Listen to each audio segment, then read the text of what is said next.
Hi, Mia. Hi, how are you, Julie? Great, thank you. Good morning, Mia. Thank you. Good morning. Thank you for joining us this morning, Sideline Pass. I know you guys are from the golden age of soccer, Julie, and as a as a Stanford Cardinal, you gave us a lot of pride. Oh, right on. Thank you. So I'd like to talk a little bit about your career highlights. As you look back on your career now, serving as a commentator and talking to the younger women, how does that make you feel looking back? Well, I mean, what I love about commentating is it keeps you involved in the game of soccer. I'm constantly around the team, and then with television in general, I mean, so much of the stuff that I'm reporting on is I'm talking to interesting people and athletes and passionate people, and so to call it work is really a treat. It's so much fun, and it's really extension of the competitiveness I had with sports. I get a channel into television now. With the young women who are now looking up to you and feeling like they can be athletes, do you see that having an impact on how women are getting ready, basically, how they're training their bodies, are they understanding more and more now because they've seen so many women actually participate in sports? I think so. I think nutrition and how we feed our body has become a huge topic. And I mean, I know I'm sitting next to Scott Sehnert, who is with Auburn University and is their dietitian there.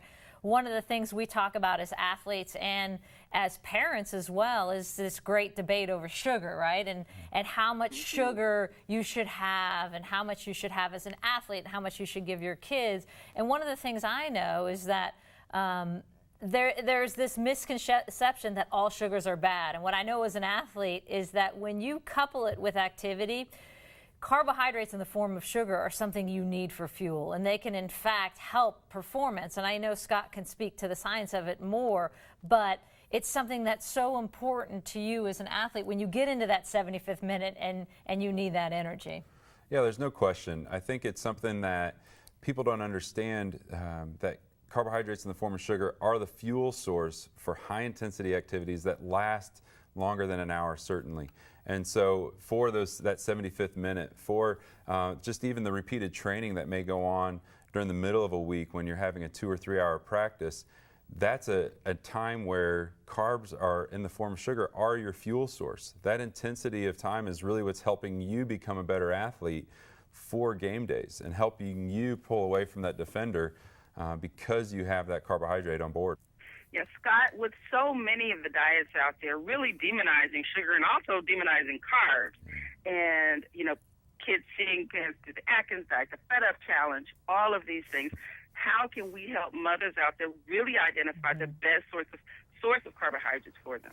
Well, sure, and it is. There's so much confusion out there, and really it needs to be reassuring, hopefully, for those parents that that when you have an athlete, when you have a young athlete, 13, 14, whatever it looks like, and they are practicing and they're competing and they're trying to be the best athlete that you can help fuel that game. It's those carbohydrates in the form of sugar, like in a sports drink such as Gatorade, help in those moments between the start and the stop, help maintain that intensity for that duration, and that's an important thing.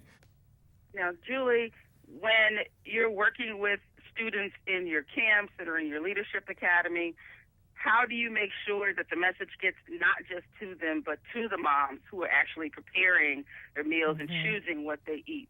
Yeah, that's a great question. And we try and talk to both, right? And we do nutrition talks at camps. But I think it's also important for the young teenager and the athlete to understand, and especially with girls, there's so much emphasis on weight loss, right? And so it's important for them to understand that, look, you have to get the calories and you're going to have to get sugar. And of course, you don't want to overdo it and you want to try and balance all your different food groups. But that is a source of energy. And so it's something we talk to all the time. And it's okay, to have a sports drink right before because it's going to feed it. It's okay to have a cookie or a donut maybe after. That's the snack I bring to my kids' games because you've expended that energy for a long period at a time. And I think that's a healthy message, is that you have to get that carbohydrate for that. Yeah, I know there was a recent story about a child whose lunch was sent back home because she had a cookie, and the school said that no, they only wanted healthy snacks. What do you think that's doing to the relationship with food, Scott? Do you think that that's changing how kids think about food when that happens? You have a great point there. I think it's something that I'm a believer that all foods fit, that there are certainly times that you certainly want to base your meals around fruits and around vegetables, around whole grains and around lean proteins and those sort of things. I really believe that unless you're intolerant to a certain food, unless your body simply can't digest it, you should try and incorporate all things. Now, yeah, a cookie is a treat, but there are lots of parts of life that you should treat yourself to, and I think a cookie can be one of those things. I certainly hope so. That's why we love Scott. I like cookies. yeah, I like cookies. Before we let you go, we know you got to get out of here, but really just want to talk to you a little bit about what you see as the future of soccer for women and the future of sports for women. Yeah, well, it's an exciting time. I think especially for soccer, you're seeing the enthusiasm in this country. You saw it last year with the Men's World Cup, and I think you're going to see the same thing with this World Cup, especially because it's in Canada, so it's close. It's going to be on prime time. The U.S. team very well could win it. You heard it here, Mia. They could win this one if they're healthy. Yes. So I think it's great. I mean, obviously, women's sports still have many strides to take, but it's been wonderful to see in my 20 years of playing sports, really the evolution and the growth and the millions of girls out there playing, because it's such a wonderful gift in life.